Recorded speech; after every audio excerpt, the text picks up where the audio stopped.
Ladies and gentlemen, welcome to Real Talk. I'm your host, Saieed Ali, spiritual consultant and real estate businessman. Remember, for those of you that are having spiritual problems, you can contact me, 339-1670. Those of you who need counseling, you can also contact me at 339-1670. Those of you who have properties to sell or looking for a property to buy, you can also contact me. I want to say a special good night to you viewers of Real Talk in Trinidad and Tobago, of the Caribbean, around the globe. Those of you on our Facebook page, Real Talk with Saieed Ali, like and share our page. Those of you on YouTube, subscribe, encourage your friends and family to like and share our YouTube and Facebook page. Now viewers, it's a lovely Wednesday night. I am here to let you know of events that took place in Trinidad and Tobago, what is taking place with the ministers, with people on the ground, with pensioners, with water, tea and tech, and other aspects of our day-to-day life in Trinidad and Tobago. As we start off tonight, viewers, yesterday I ran a story with the opposition leader, Kamla Prasad Bisasa, revealing some of the figures government members will be receiving after their pension becomes active.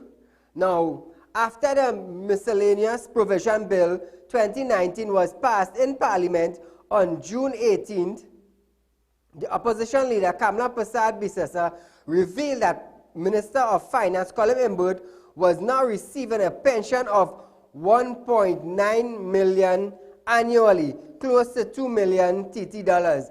Take a look at this video. For Colin Imbert, can you see that?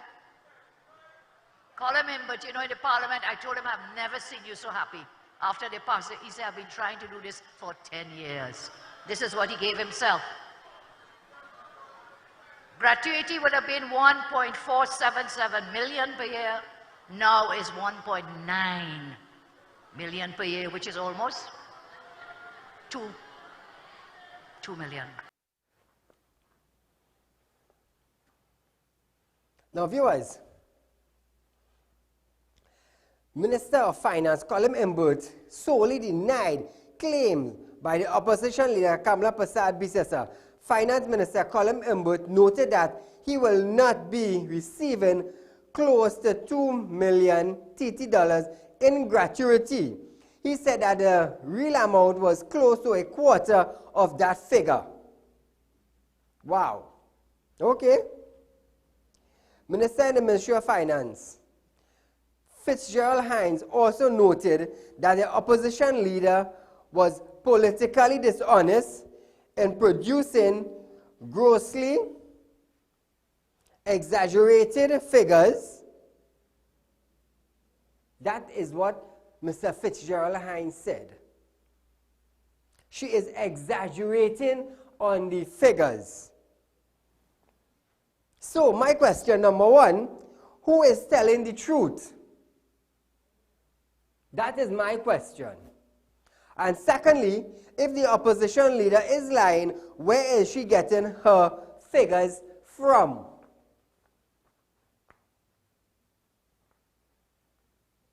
This is what I want to know. Where is she getting her figures from? And if it is so, why are they denying the facts?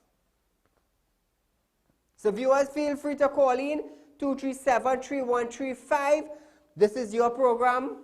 This is where you hear what is taking place in Trinidad. This concerns you because of the fact that it is our tax-paying dollars that will pay these individuals. So it's not a matter of we don't want to hear that, it is concerning you. Because when you work and you pay your tax, this is where it goes. An AR-15 was found in Cocorit Morvant. This was revealed by the Commissioner of Police, Gary Griffith, at the media briefing earlier today. This is what was held in Cocorit yesterday due to very good intelligence, contacts, and operations.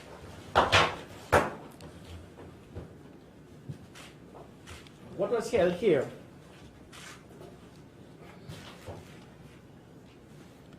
this was an AR-15, an AR-15 assault rifle. This here has a magazine capacity that could kill 30 persons with one magazine. 30 persons could be killed. And we are trying to say that a person, if we find these individuals and hold them with this, they have a right for bail. If someone holds a weapon like this, it virtually means that they have intention to kill law-abiding citizens. They have intention to kill you, your loved one. Why should we wait until they operate the trigger to then take decisive action? My point and recommendation as the Commissioner of Police is that decisive action should be taken prior to that person inflicting harm and depriving persons of their fundamental right to live. Because this is their intention. The intention is just as bad as operating the trigger. So again, similar to other countries, someone is held with a firearm like this. If it is that we give them, that they go out on bail, what will happen? They will go out and purchase another firearm like this to then look to kill 30 other persons. And that is my point. The point is, the best way for us to deal with this situation is when persons are held with illegal firearms, that they remain and put where they belong.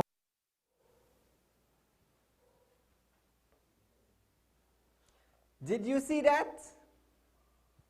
That is what our bandits are working with in Trinidad and Tobago. Caller, good night. Good night. Hello? Yeah, hello, good night. Go right ahead. Yeah. I am daily paid worker who always calling. Okay. Don't matter what is the figure, a raise is a raise, and that's a big raise. Because when you're adding all them personal things that are on it, it's a big raise.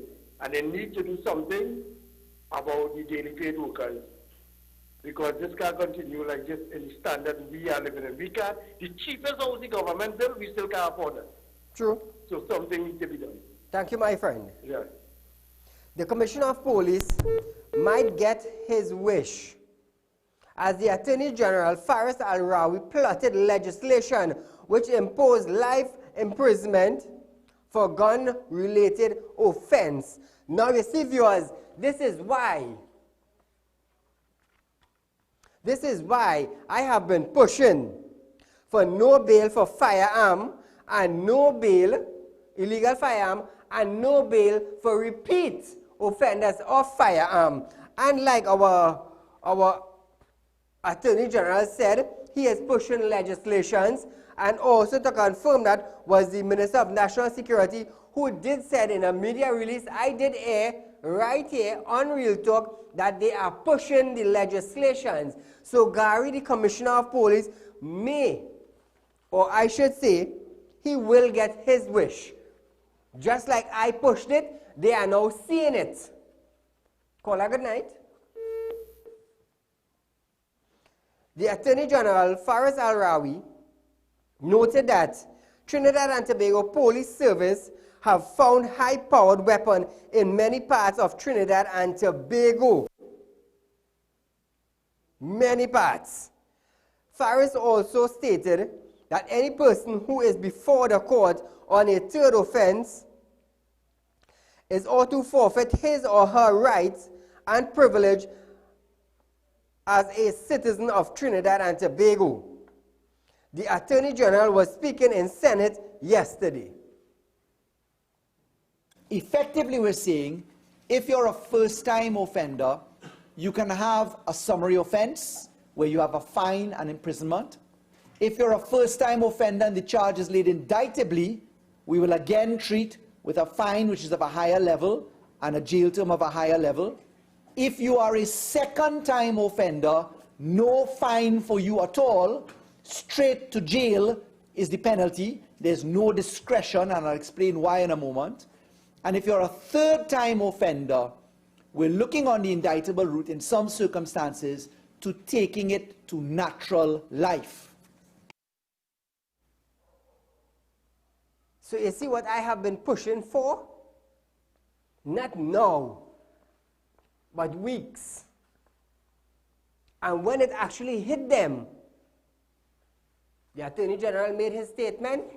He's pushing forward with legislations. Then not long after that, the Minister of National Security, Stuart Young, did push for the same legislations. Now listen this.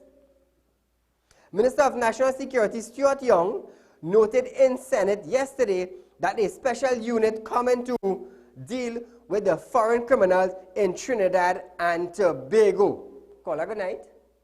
Mr. Ali. Go right ahead, my friend. Mr. Ali, the public of Trinidad and Tobago, thank you so much for what you have been doing and those legislation that you have been pushing for, sir.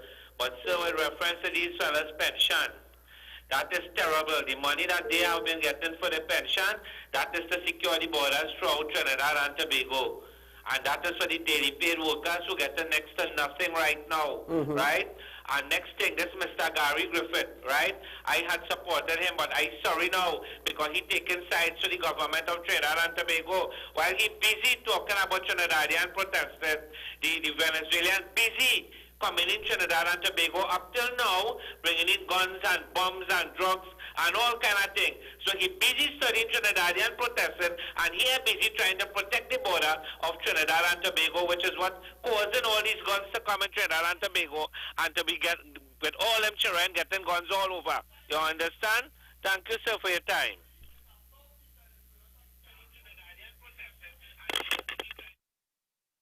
Thank you, my friend. Now listen this. The Commissioner of Police, Gary Griffith, noted today that the Trinidad and Tobago Police Service will establish Coastal Patrol Unit to help the Coast Guard police in Trinidad and Tobago protect our borders. We would be complementing the other arms of the protective services to ensure that our borders are protected. I continue to say this is not just a matter for the defense force, it is also a policing matter. So the Trinidad and Tobago Police Service, we will be reigniting not a marine unit, but a coastal patrol unit involving interceptors as well as flat-bottom vessels to patrol into the swampland and low-lying waters, as well as drones and other types of technology that could assist us in securing our borders.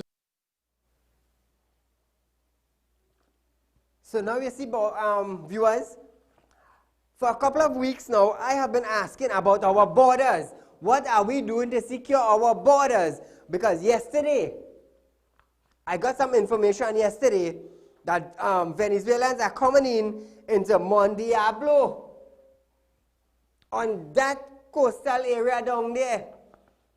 I was told that Venezuelans are coming in by the hundreds. And my sources don't lie. That I could tell you. Mr. Gary also noted that the reason for the most crime in Trinidad is not only because of Venezuelan migrants, but because of gang in Trinidad and Tobago.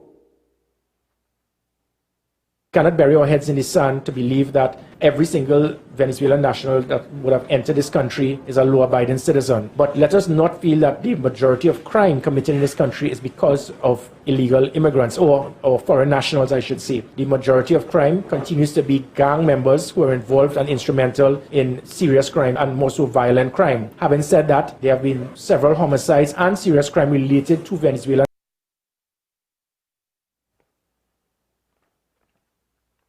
So you see, viewers, this is what I have been pushing for. Now we are going to get our borders secured because our commissioner is working with the Attorney General and the minister in the Ministry of National Security to secure our borders.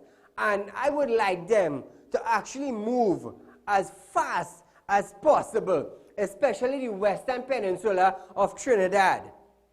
Because there is where all the activity, the illegal activity takes place, on that side of the border. So hence the reason I've been pushing this. And I am getting what I want, as you all can see. I might not get it Monday or Tuesday, but I am definitely sure some member of the present government will acknowledge my plea and side with Real Talk in order to get things done. Which other station or what other show on TV are you seeing such a response? Come back to me, guys. You be the judge. You see, I am from Trinidad, and I intend to stand for the safety of the citizens in Trinidad. This is why I have decided to move to a different level. Now that I am getting things done, it's not for me and just my children, it's for you also. Securing our border is the main thing in keeping away illegal activities and illegal firearms and drugs and human trafficking from coming on the western side of Trinidad into our little country. So I want to thank the Commissioner of Police. I want to thank, that is Mr. Gary Griffith. I want to thank the Attorney General for pushing legislation for life in prison now for illegal firearm. And I want to thank the Minister of National Security, Stuart Young, for bringing this special unit to deal with foreign criminals in Trinidad. But at the same time, we need to have structures in place. We need to have people that we can trust in doing this. This is why, viewers, I am creating my security team and I am opening my intelligence company. Why? Why is Saieed spending his money to do that? You know why? To make sure we as Trinidadians safe. And if they trust no one in Parliament, the citizens of Trinidad are definitely sure that they can trust me. You know why? Because look what I am getting past. Look what I am pushing for. So that is why I want to thank these ministers publicly for acknowledging what I have been saying. Do you get that on any other show? No. Why? Because we're talking real talk. Staying on this thing, Mr. David Adams.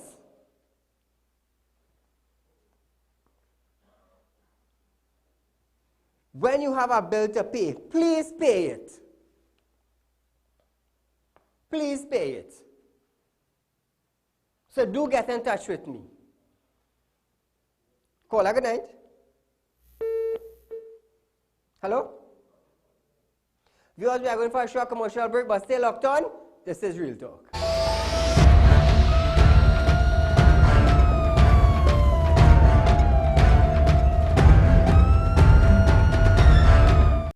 Get your ad on the show that matters. Real Talk with Saieed Ali. It's engaging, entertaining, and straight to the point. Real Talk brings the issues of the day to the people. It's Real Talk with Saieed Ali. It's local, regional, and international. It's Real Talk with Saieed Ali. Get your ad now. Call 1-868-237-3135 or 1-868-339-1670. Ladies and gentlemen, welcome to Real Talk. I'm your host, Saieed Ali. Consultant and investor businessman. Can't watch Real Talk on TV? Have no fear. You can also watch Real Talk on the go live on YouTube and Facebook at Real Talk with Saieed Ali on YouTube.com and TT Real Talk on Facebook.com. Don't forget to like us and share us on Facebook and subscribe to our YouTube channel and click the notification bell.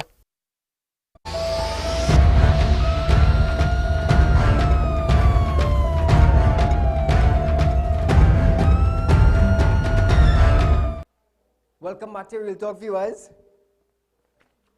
I am pushing for the safety of the citizens in Trinidad. Can I, Saieed, safeguard my family and me? Yes. You want to know why? I just do spiritual work. I have been called from a young age into the spiritual arena.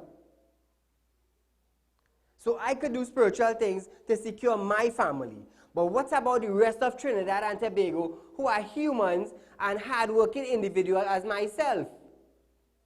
So I have decided now to take up this mantle which the ministers and their officers supposed to be doing.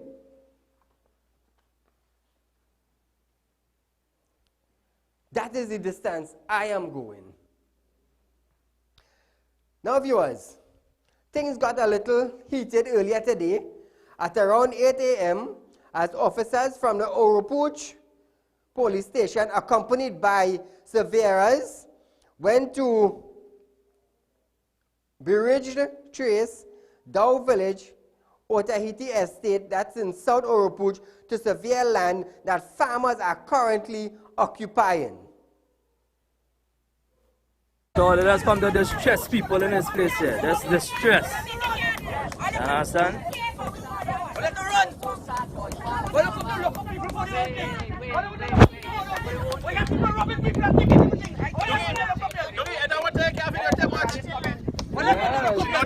You need my permission to put me on social media, man? One officer just told me that you need my permission to put me on social media, right? I have no problem with you taking me. You is the problem, not me. And then now tell me I need your permission to put you on social media? On the line, I have a farmer from the Oropuj area. And he is going to explain exactly what happened earlier today. Good night, sir. Hello? Hello? Hello, is he hearing me, guys?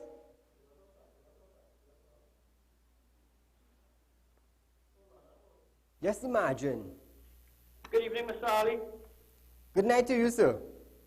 We the Mondesi Dow Village farmers. We are thankful for the airtime that you are giving us today and providing the coverage. Thank you, my friend. Now, could you explain to the viewers and the citizens that are watching Real Talk what happened earlier today? Earlier today, we the farmers while we were working in the garden, there was a contingency of police officers. Yesterday there were 6, today there were 8. Along with the surveyors who have come to survey the land that we have been here on for 100 years. This is the 4th generation of farmers that is working the land, right? 100 years? 100 years. This is 4 generations of people. Okay. From grandfathers to great-grandfathers to fathers to children.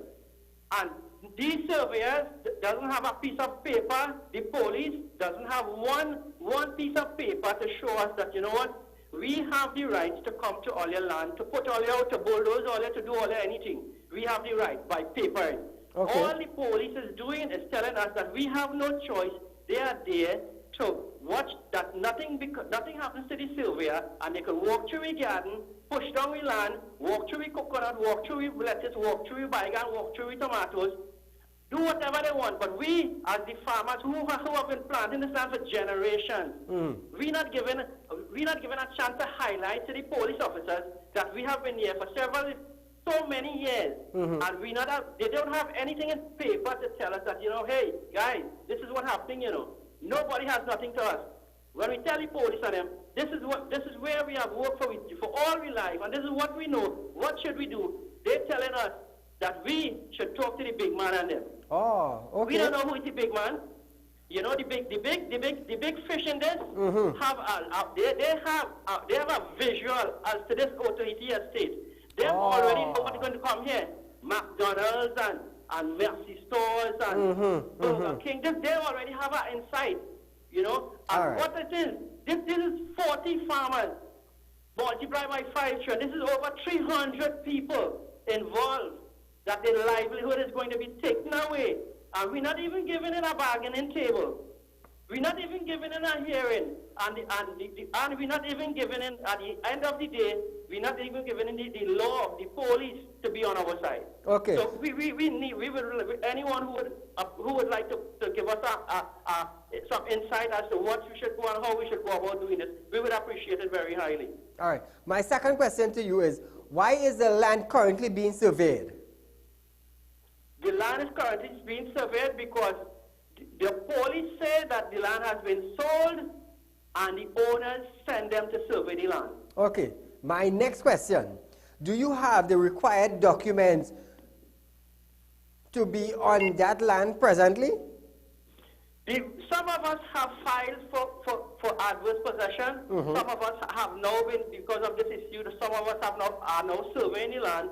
But basically, no, we don't have a title of ownership of the land. Okay. Some of us, so one or two of us have ownership of the land, but the majority don't have. Okay, because of the fact that the land was given out in generations. Yes. All right. Was there any complaint made to the relevant authority? If so, what is being done? Hello? Yes. Was any complaint made to the relevant authorities?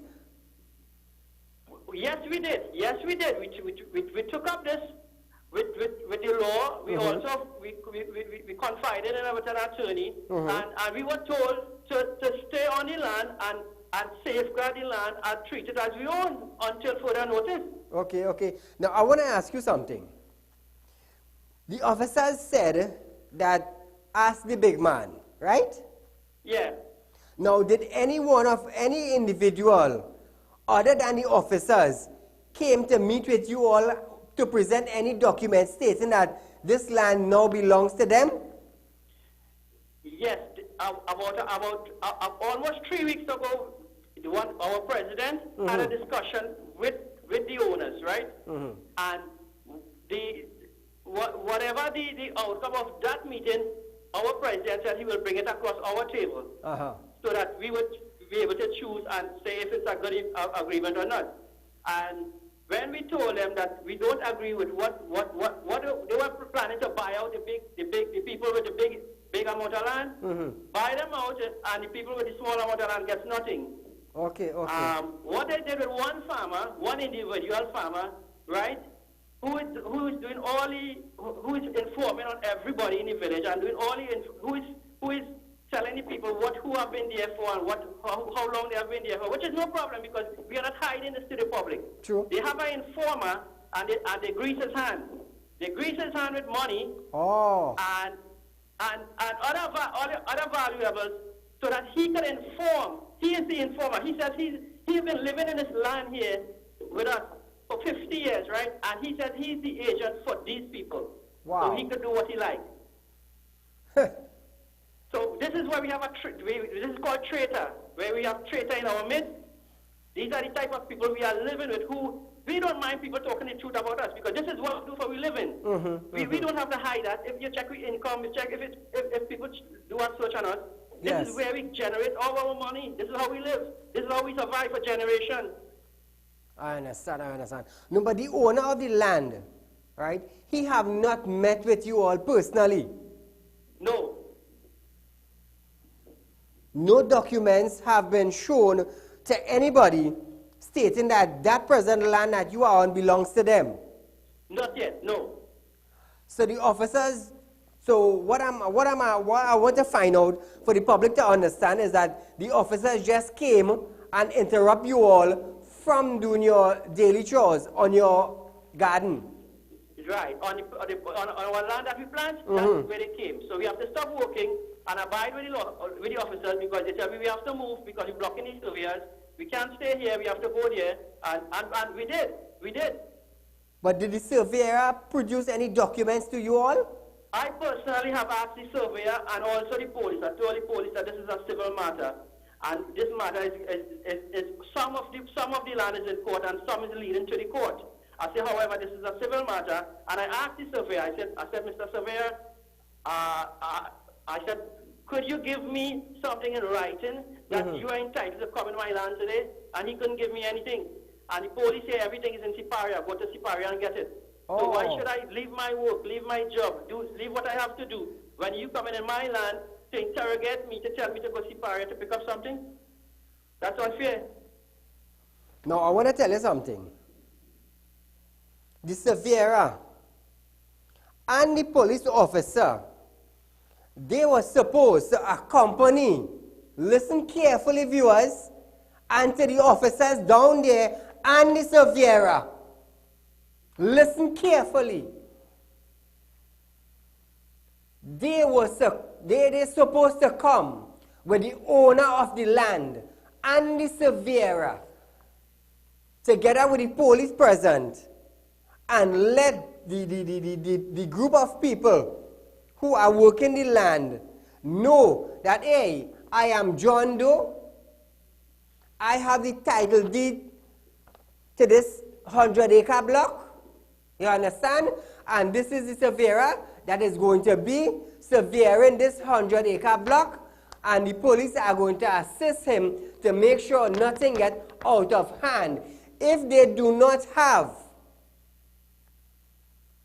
anyone with them stating that that is the owner, or no paper being produced, you can take them to court.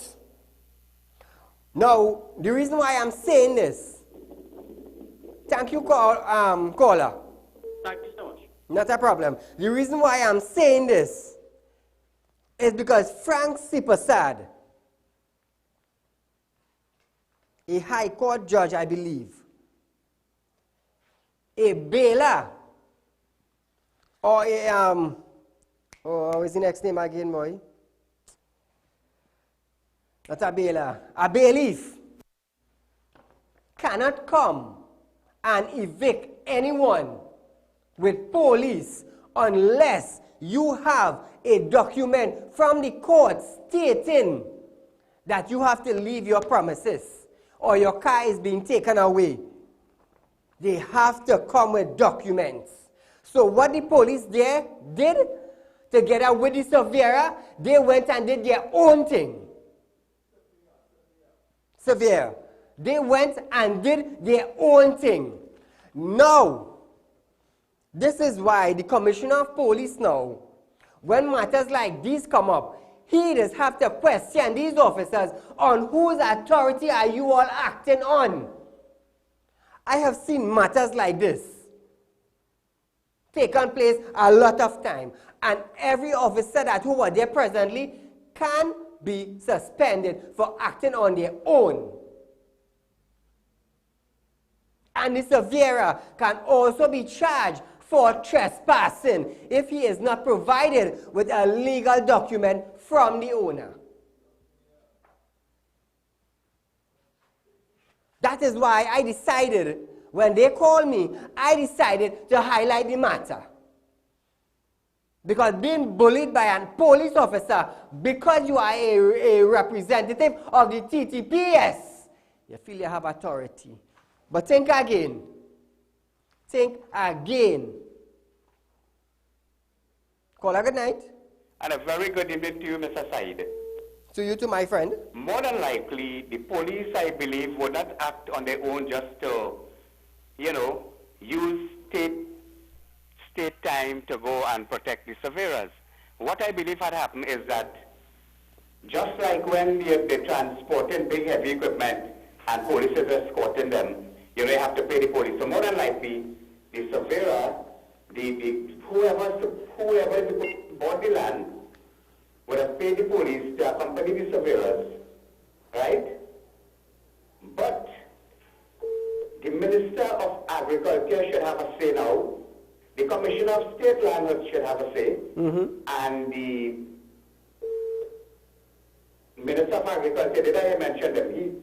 He Commissioner of State and the Commissioner of Police, all should have a say now into this matter. And I am not a gambling person, a betting person, but I will bet you will be shocked to know at the end of the day who is behind all of this. I have his name. Buying up that property. I have his name, don't worry. Okay, Said, very good, very good. All the best. And thank you, my friend. I as a layman cannot help these people, but whatever you could do to help them, Said, I am begging you, help people. Thank you very much. That is why I decided to give them the airtime at no cost. That is what I decided to do. Give them the airtime at no cost.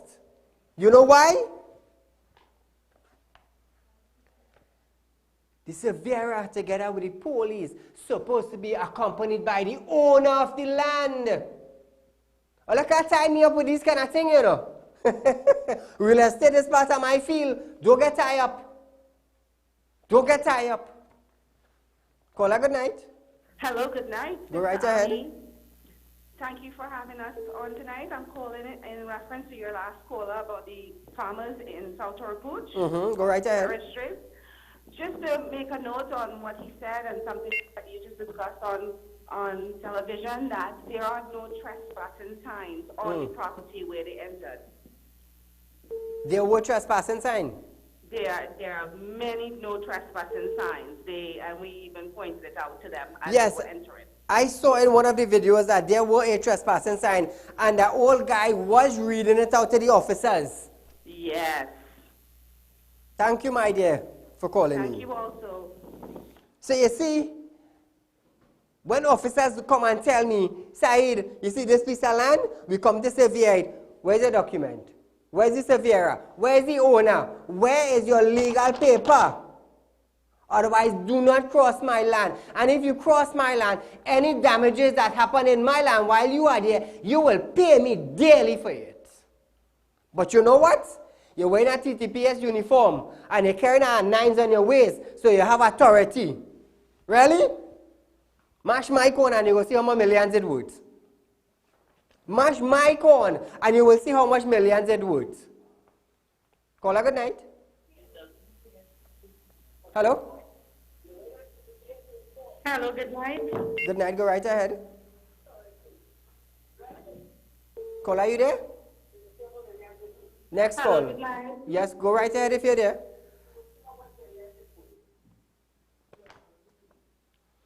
Viewers, we are going for a short commercial break, but stay locked on. This is Real Talk.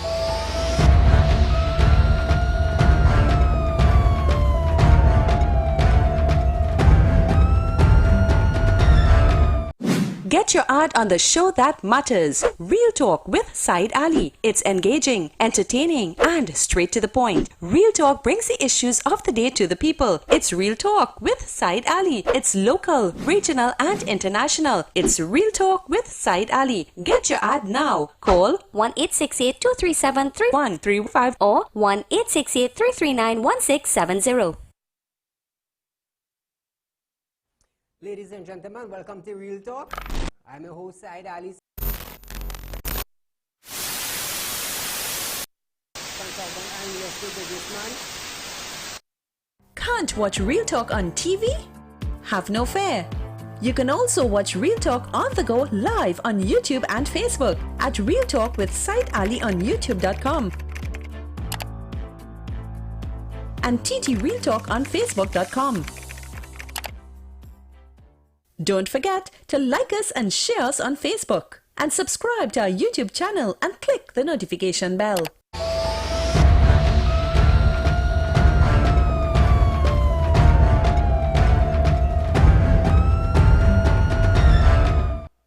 Welcome back to Real Talk, viewers. Now listen to this.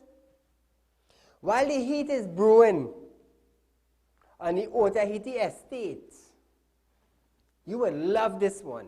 We don't have money in the treasury. We don't have money in the treasury to build, to finish schools that are 95% complete.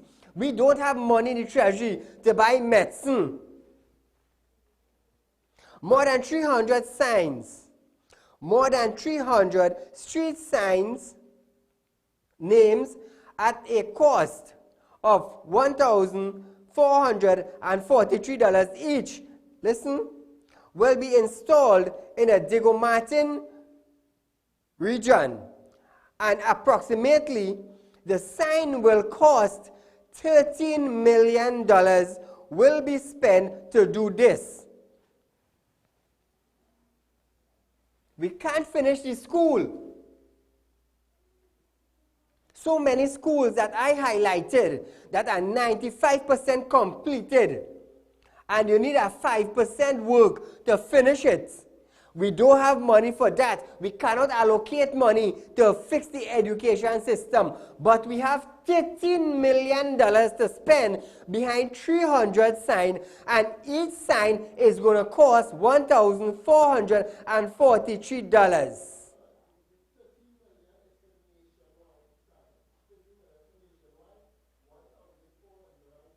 Just imagine that, viewers. 13 million will be spent to do this nationwide. That was the words of our Prime Minister of Trinidad and Tobago, Dr. Keith Rowley. So while we have farmers, Bangani Otahiti, fighting to stay alive and to work lands that were given and passed on to them for the fourth generation, according to the farmer, while they are fighting to stay on the land, to plant their produce, to feed the nation, as our government would say, tighten our belt and our import bill for food, it's going up. They don't have money to spend. We don't have money to finish school. We don't have money to fix the health care.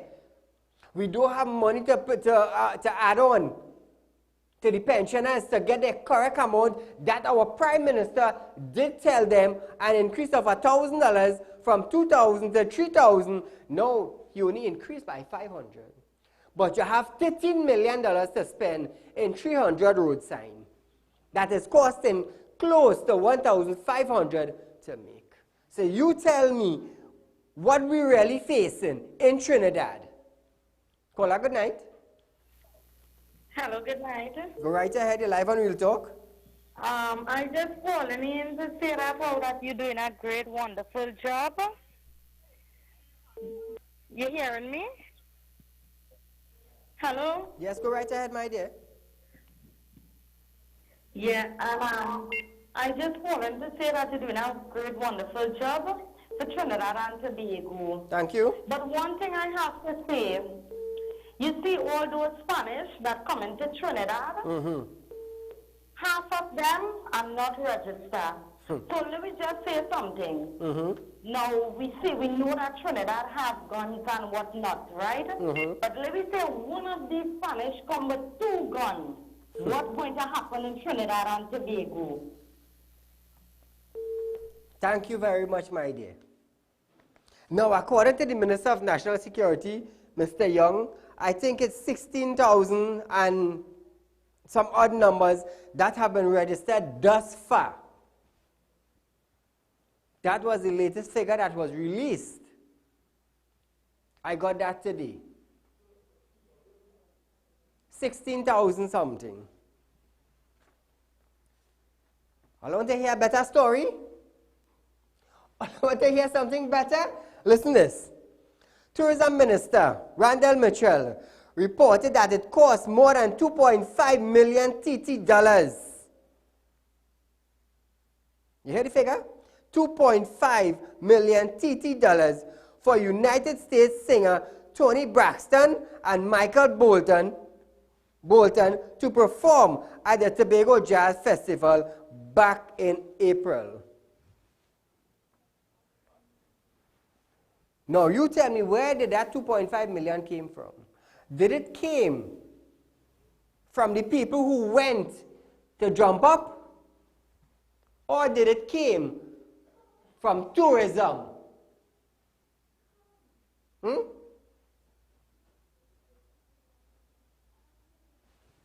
Tobago asking for money.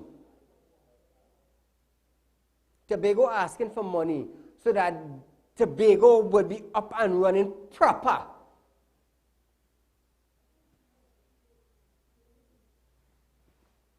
They have 2.5 million to spend on a jazz festival. Is this waste money? Or is this money spent properly? You be the judge. I am just bringing the facts to you, the people. Caller, good night. Good night, Mr. Ali. Go right ahead. So I see the footage based on the farmers and them there, and I heard that some of them don't have a deed. So I want to ask you, is adverse possession a real thing?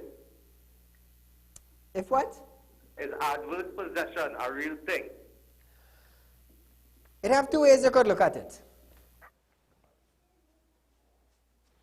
But let me tell you something.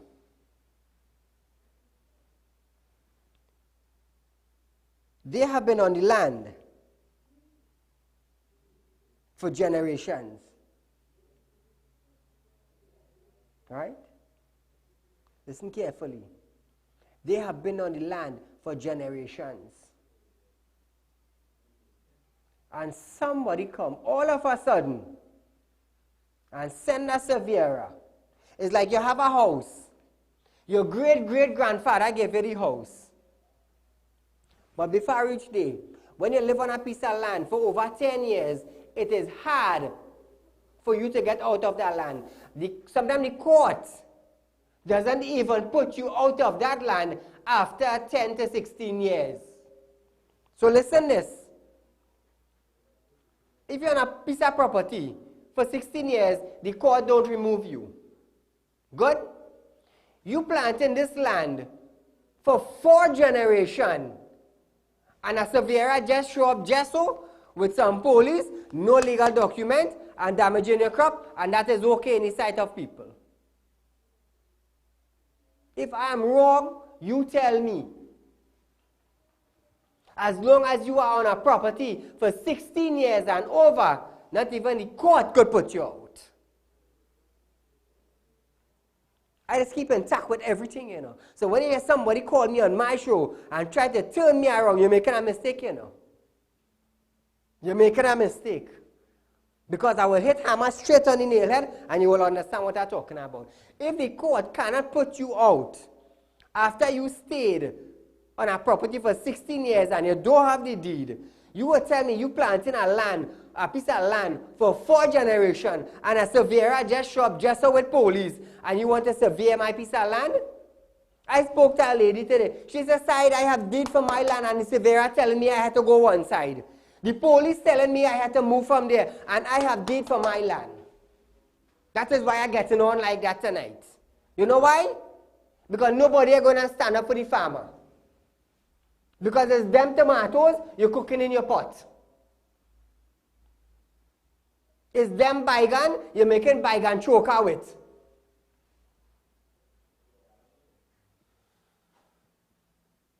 So don't get waxed when I come here and I show something and I decide to fight for them.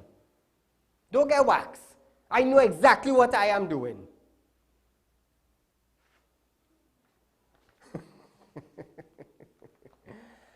Talk there.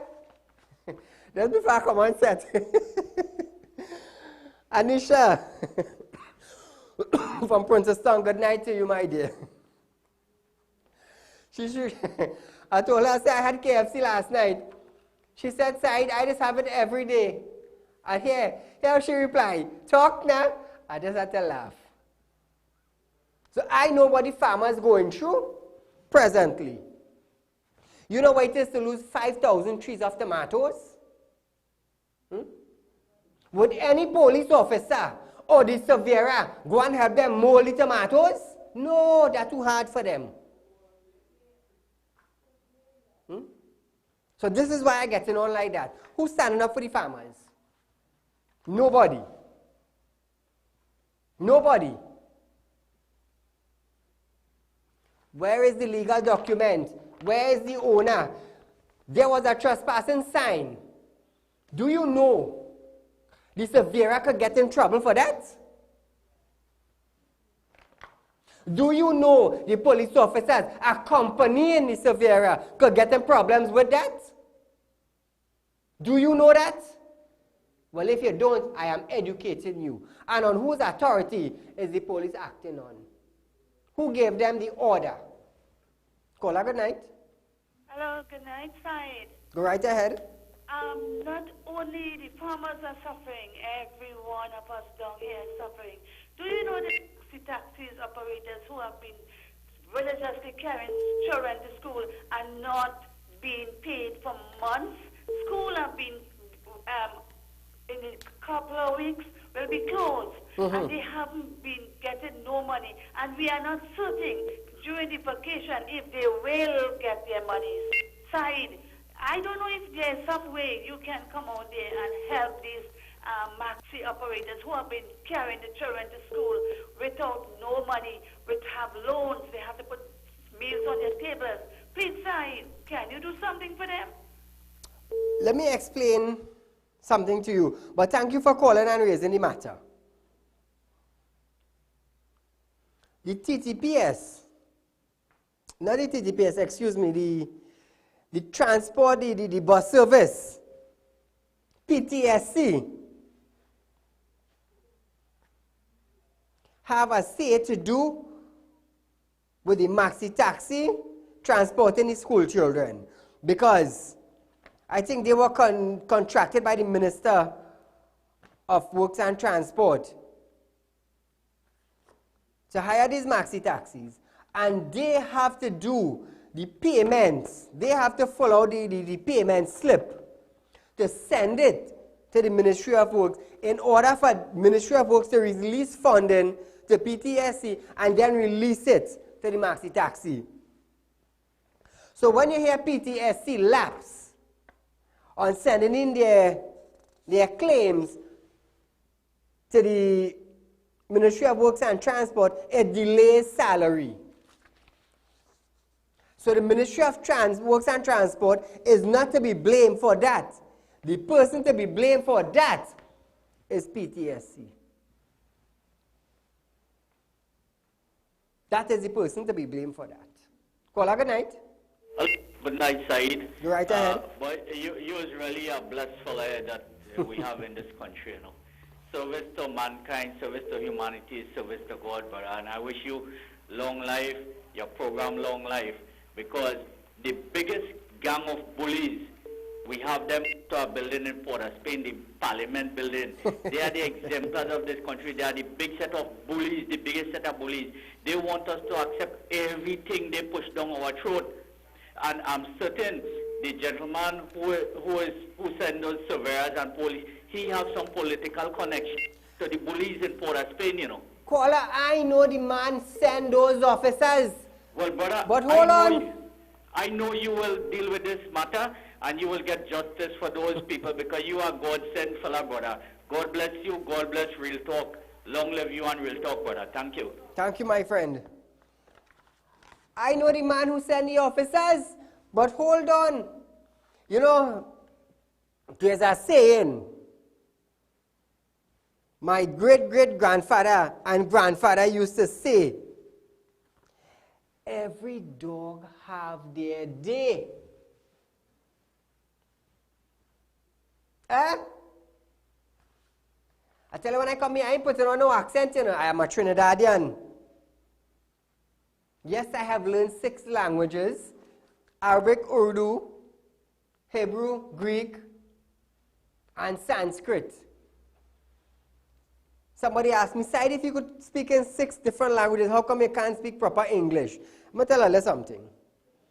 If I start to speak proper English, the low income and the poor people in Trinidad wouldn't understand the big words. They would not.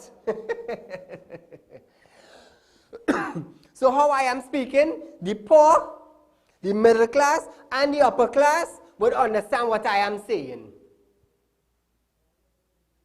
They would understand what I am saying. Where do you get this? Only on Real Talk.